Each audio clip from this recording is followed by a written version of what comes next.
గురుగారు నమస్కారం అండి. శ్రీ గురుభ్యో నమ. శ్రీమాత్రే నమ. అచింత్య వ్యక్త రూపాయ నిర్గుణాయ గుణాత్మని సమస్త జగదాధార మూర్తయే బ్రహ్మణే నమః. గురుగారు, వృషభ రాశి వారి జాతక ఫలితాలు ఏ విధంగా ఉన్నాయో ఈ సంవత్సరం వారు చేసుకోవాల్సిన పరిహారాలు ఏమిటి తెలియచేస్తారా? వృషభ రాశి వారికి ఆదాయం 8, వ్యయము 11, రాజపూజ్యం 3, అవమానం 1. Not good, not bad. ఆదాయం 8 ఉంది. ఇది ఎలాగనంటే ఇన్ఫినిటీ ఇలా ఉంది కదా. అంటే పైన చూసినా ఒక 0, కింద చూసినా ఒక 0, 2 కలిపితేనే 8. అంటే ఎంత వస్తుందో అంత వెళ్ళిపోతుంది. రావడము పోవడం రెండూ జరుగుతాయి. నో నిల్ బ్యాలెన్స్ అయితే ఏమి ఉండదు. రావడము పోవడం రెండుకు ఒకటే ఉంటుంది. అంటే ఈ సంవత్సరం వృషభ రాశి వారి జేబుకి మాత్రం చిల్లు, జేబుకి ఒక రంధ్రం పడుతుంది. ఇలా డబ్బులు పడతాయి, అలా వెళ్ళిపోతాయి. సో రుణం ఎక్కువగా అయ్యే అవకాశం ఉంటుంది, ఖర్చులు ఎక్కువైతుంది. వృషభ రాశి వారికి వ్యయం ఎక్కువగా ఉంది. వ్యయం ఎక్కువగా ఉంది అంటే కంగారు పడొద్దు, డబ్బులని పోతాయేమో అనుకోకూడదు. వ్యయం ఎక్కువగా ఉంది అని అంటే భూములు కొనుగోలు చేస్తారు, ఆస్తులు కొనుగోలు చేస్తారు అని అర్థం. సో అది మీరు చేయలేదనుకోండి, దొంగల పాలవుతుంది అని అర్థం. కాబట్టి వృషభ రాశి వారు ఈ సంవత్సరం ఏం చేయాలంటే, తప్పదు, అప్పులు తీసుకోవాల్సిందే. అప్పు చేయండి, ఇల్లు కొనుక్కోండి, తర్వాత భూములు కొనుక్కోండి. దానివల్ల మీరు నిరర్థకంగా పోవాల్సిన డబ్బు ఎక్కడో ఒక చోట నిలకడగా ఉంటుంది. అది బాగా గుర్తుపెట్టుకో. కాబట్టి వృషభ రాశి వారికి ఆదాయం బాగానే ఉంది, వ్యయం కూడా మంచిదే. దానివల్ల రాజపూజ్య ముగ్గురు ఉంటుంది. అంటే మెచ్చుకునే వాళ్ళు 3 ఉంటారు, తిట్టేవాళ్ళు ఒక్కళ్ళే ఉంటారు. ఇక వీరికి ఈ సంవత్సరం మొత్తం ఎలా ఉంది అనేది కనుక చెప్పుకుంటే, ఈ సంవత్సరంలో వీళ్ళకి 1వ తారీఖు వరకు, జూన్ 1వ తారీఖు వరకు గురుగ్రహము చక్కగా పక్కనే ఉన్నాడు అనమాట. అంటే భుజం మీద చెయ్యేసి ఏం కంగారు పడకరా, నేను ఉన్నాను అని చెప్పేసి అంటాడు. అప్పటిదాకా నీకు మంచి ఫ్రెండ్ దగ్గర ఉన్నట్టే. అంటే జూన్ లోపలనే మీరు ఏమైనా అప్పులు తీర్చేయాలన్నా, ఏవైనా సెటిల్మెంట్ చేసుకోవాలన్నా జూన్ లోపలనే చేసుకోండి. జూన్ లోపలనే ప్రాబ్లమ్స్ అన్నీ సాల్వ్ చేసుకునే ప్రయత్నం చేయండి. చాలామంది తప్పులు ఏం చేస్తారు అంటే, డబ్బులు వస్తాయి, గురుడు మంచిగా ఉన్నప్పుడు డబ్బులు వస్తాయి, కానీ ఏం చేస్తారు, ఈ డబ్బులు అప్పులు తీర్చేస్తే ఏమైపోతుంది, ఏం రాదు, అది ఇంకో దగ్గర పెట్టుబడి పెట్టి డబ్బులు చేస్తా అని అనుకుంటారు. మీరు డబ్బులు చేయడం కాదు, 0 అయిపోతుంది.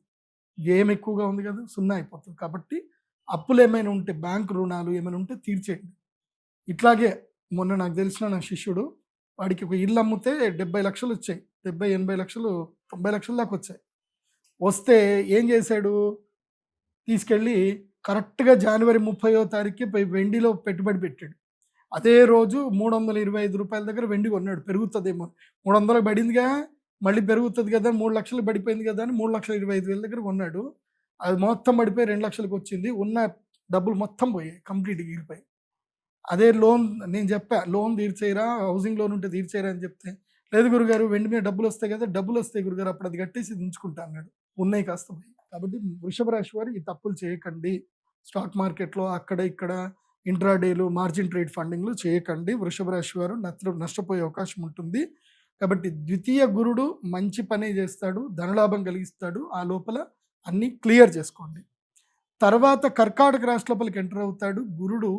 కర్కాటక రాశి లోపలికి ఎప్పుడైతే ఎంట్రీ అవుతాడో, స్వామి మీకు ఉంటుంది చూడండి, అప్పటిదాకా ప్రేమగా మాట్లాడిన మీ అన్నదమ్ములే, మీ అక్క చెల్లెలే మీ మీద కేసులు పెడతారు, మీతో కొట్లాడతారు. అమ్మ ఆస్తులు నాకు కూడా హక్కుందిరా, నాన్న ఆస్తులు నాకు కూడా హక్కుంది, తాత ఆస్తి నాకు కూడా హక్కుందిరా అని అంటారు. ఇంకా స్టార్ట్ అవుతుంది, ఇంకా కొట్లాటలు స్టార్ట్ అవుతుంది. అన్నదమ్ముల మధ్యన కలహాలు, స్నేహితుల మధ్యన కలహాలు, విరోధాలు, వైరుధ్యాలు, అతి సాహసం చేయడం వల్ల దెబ్బలు, నష్టాలు, ఇవన్నీ కూడా జరిగేటువంటి అవకాశం ఉంటుంది. తర్వాత ఏమిటి, ఎప్పటి నుంచి, జూన్ నుంచి అక్టోబర్ వరకు ఇది ఉంటుంది. ఈ సంవత్సరం గురుడు అలా ముందుకెళ్ళి వెనక్కి వచ్చేస్తున్నాడు, చాలా ఫాస్ట్గా వెళ్ళిపోయి. కాబట్టి కర్కాటక రాశిలో గురుడు ఉన్నంతసేపు మిథున రాశి వాళ్ళకి, కర్కాటక రాశిలో గురుడు ఉన్నంతసేపు వృషభ రాశి వాళ్ళకి విపరీతమైన సమస్యలు వస్తాయి. తర్వాత సింహరాశి లోపలికి ఎంటర్ అవుతాడు. అప్పుడు ఇంకేం జరుగుతుంది తెలుసా, 4వ ఇంట్లో గురువు వచ్చేస్తాడు. అప్పుడు ఏంటి, వృషభం నుంచి వృషభం, మిథునం, కర్కాటకం, సింహం, 4వ ఇంట్లో గురువు వస్తే ఏం చేస్తాడు, గురుడు 4వ ఇంట్లో అంత యోగకారకుడు ఏం కాడు. Not good, not bad. మానసిక ప్రశాంతత ఇవ్వడు, ఇల్లు రుణంకి వెళ్ళిపోతాయి, అప్పుల పాలవుతారు. తర్వాత మీరు ఎవరైతే బాగా ప్రేమగా ఆప్యాయతగా వాళ్ళకి ముద్దు చేస్తారో వాళ్ళే మీకు విపరీతంగా దెబ్బలు కొడతారు. వాళ్ళతోటే మీకు సమస్యలు వస్తాయి. మీరు ఎవరికైతే అతిగారాబం చేస్తారో వాళ్ళు మీకు అతిగా మోసం చేస్తారు. గృహ రుణాలు పెట్టుకునే అవకాశం, అక్కడ సమస్యలు వస్తాయి. బంగారం తాకట్టు పెట్టే వస్తుంది. మానసిక ప్రశాంతత కోల్పోతారు. కానీ ఒక మంచి జరుగుతుంది. దానివల్ల కొంచెం ధనలాభం కలుగుతుంది. మీకు రియలైజ్ అవుతారు ఎవరు మీ వాళ్ళు, ఎవరు మీ వాళ్ళు కాదు అని ఒకటి మాత్రం రియలైజ్ అవుతారు. ఈ సంవత్సరం వృషభ రాశి వారు మాత్రం ఎంతకి అంతే ఉండండి, జాగ్రత్తగా ఉండండి, మాటని చాలా పొదుపుగా వాడుకోండి, అప్పులు ఈ సంవత్సరం క్లియర్ చేసుకోండి అండ్ సుఖపడండి. ఈ సంవత్సరం నేను వృషభ రాశి వారికి చెప్పేది ఏంటంటే, ఎంత వీలైతే అంత ఎంజాయ్ చేయండి, ఎంత వీలైతే అంత ఖర్చు పెట్టుకొని లైఫ్ని ఎంజాయ్ చేయండి, సుఖపడండి. ఎన్ని భోగాలు అనుభవించే టైం వృషభ రాశి వారికి, భోగ సుఖాలు అనుభవించే టైం. టూర్లు కొట్టండి, భార్య పిల్లలతో తిరగండి, మంచి ఖర్చు పెట్టుకోండి. వ్యయం ఎక్కువగా ఉందంటే హ్యాపీగా ఖర్చు పెట్టుకోవాలి. ఏది ఎంటర్టైన్మెంట్ కోసం ఖర్చులు పెట్టుకోవాలి. ఎందుకోసం అంటే మళ్ళా సడన్గా డబ్బులు పోయినాయి అనుకోండి, అబ్బా యూరప్ ట్రిప్ కొట్టినా అయిపోతుండే, పలానా ఇది కొనుక్కున్నా అయిపోతుండే, పలానా బంగారం కొనుక్కున్నా అయిపోతుండే, పైసలన్నీ పోయినాయి అని బాధపడతారు. ఆ రిగ్రెట్ ఫీలింగ్ పెట్టుకోకండి. ఏం చేయాలనుకుంటే అది చేయండి వృషభ రాశి వారు. సో నేను మీకు ఒక పరిహారం చెప్తాను. వృషభ రాశి వారికి ఏంటంటే, ఈ సంవత్సరం గురువు ప్రతికూలతకి వెళ్ళిపోతున్నాడు కాబట్టి గురుగ్రహమాలను ఒకటి వేసుకోండి. అదేవిధంగా గురుగ్రహమాలను వేసుకోండి. తప్పకుండా అక్షయ తృతీయ మీకు మెయిన్ డే అనమాట. అక్కడ దాకానే మీకు లక్. అక్షయ తృతీయ రోజున శ్రీ మహాలక్ష్మి యాగం చేయండి, అమ్మ అనుగ్రహాన్ని పొందండి, యంత్రాన్ని తీసుకోండి, మీ అదృష్టాన్ని ఆ యంత్రంలో నిక్షిప్తం చేసుకోండి.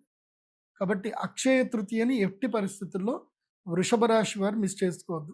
మీ అందరి కోసమని చెప్పి నేను 3 కాలాలు సంవత్సరం మొత్తం మీద 3 సార్లు యాగం చేస్తా. వసంత పంచమి, అక్షయ తృతీయ, ధనత్రయోదశి. ఒక్కొక్కళ్ళకి ఒక్కొక్క టైంలో లక్ వస్తుంది. ప్రతి రాశి వాళ్ళకి ఒక్కొక్క టైంలో ఒక లక్ వస్తుంది. సో మేషరాశి వాళ్ళకి ధనత్రయోదశికి లక్ టైం వస్తే, వృషభ రాశి వారికి అక్షయ తృతీయ నుంచి లక్ వెళ్ళిపోతుంది. కాబట్టి అక్షయ తృతీయకి లక్ను రెడీ చేసి పెట్టుకోవాలి. సో రాబోయే నష్టం రాకుండా వాళ్ళు ప్రొటెక్ట్ చేసుకోగలుగుతారు వృషభ రాశి వారు. కాబట్టి వృషభ రాశి వారు అక్షయ తృతీయకి మహాలక్ష్మి యాగానికి ఇప్పుడే బుక్ చేసుకోండి. మీ సీట్ కన్ఫర్మ్ చేసుకోండి. ఎందుకోసమంటే నేను 100 మందికే టికెట్ ఇస్తాను కాబట్టి, సో 100 మందిలో మీరు ఒక్కళ్ళు అవ్వండి. అక్షయ తృతీయ యాగం చేసుకొని ఆ అమ్మ అనుగ్రహాన్ని పొందండి. ఏప్రిల్ 17వ తారీఖు అక్షయ తృతీయకి సిద్ధం అవ్వండి. తర్వాత గురుగ్రహ మాల ఇస్తాను, గురుగ్రహ మాల వేసుకోండి. ఈ సంవత్సరము వృషభ రాశి వారు తప్పకుండా ఎవరి దర్శనం చేసుకోవాలో తెలుసా? కంచి కామాక్షి అమ్మవారి దర్శనం చేసుకోవాలి. అమ్మవారి అభిషేక దర్శనం చేసుకోండి. అమ్మవారికి బంగారు వర్ణంలో, పసుపు వర్ణంలో ఉండేటువంటి చీరను అమ్మవారికి నివేదన చేయండి. కుంకుమ వర్ణం బార్డర్ ఉండాలి, లేదా గ్రీన్ కలర్ బార్డర్ ఉండాలి. సో బంగారు వర్ణంలో ఉన్న చీరను అమ్మవారికి బహుకరణ పెట్టండి. మీ జీవితం లోపల ఏ సమస్యలు గురుగ్రహ ప్రతికూలత వల్ల రావు. కానీ మీకు ఒక లక్ తెలుసా? మీకు ఈ సంవత్సరం మొత్తం 11వ ఇంట్లో శని ఉంటాడు. శని 11వ ఇంట్లో ఉంటే రుణం మొత్తం తీర్చేస్తాడు. ఓకే, 10వ ఇంట్లో రాహు ఉన్నాడు కాబట్టి ఏం చేస్తాడు అంటే, 10వ ఇంట్లో రాహు ఉంటే ఏం చేస్తాడు? ఉద్యోగ భంగం చేస్తాడు. ఉద్యోగ భంగం ద్వారా మనకి తెలివితేటలు వచ్చి వ్యాపారంలోకి వెళ్తారు. కాబట్టి ఈ సంవత్సరం ఏది జరిగినా మీ మంచి కోసమని గుర్తుపెట్టుకోండి. కంచి కామాక్షి అమ్మవారి దర్శనం తప్పకుండా చేసుకోండి. శ్రీపాదుల వారి కంచి పీఠాధిపతులు శ్రీపాదుల వారి దర్శనం కూడా చేసుకోండి. సర్వే జన సుఖినో భవంతు. ఇంకొకటి కూడా చెప్తున్నాను, మీ జన్మ నక్షత్రం, జన్మరాశి, పేరుని బట్టి చూడొద్దు. మీ date of birth, time, place బట్టే చూసుకోండి. మీరు నా వెబ్సైట్లో pradeepjoshi.com వెబ్సైట్కి వెళ్ళండి. మీ date of birth, time, place ఇచ్చి హోరోస్కోప్ PDF ఆర్డర్ పెట్టుకోండి. ఈ సంవత్సరం అంతా కూడా మీ యొక్క రాశి ఫలాలు ఏవైతే ఉన్నాయో ఆ రాశి ఫలితాలు మొత్తం కూడా, అంటే మీకు సంబంధించి ఇదంతా చెప్పింది జనరల్గా, మీకు సంబంధించిన రాశి ఫలాలు మీకు సపరేట్గా మీ హోరోస్కోప్ PDF మీ ఈమెయిల్కి వస్తాయి. చక్కగా చదువుకోండి, హ్యాపీగా నా గైడ్ లైన్స్ ఫాలో అవ్వండి, సంతోషంగా ఉండండి. శ్రీమాత్రే నమః.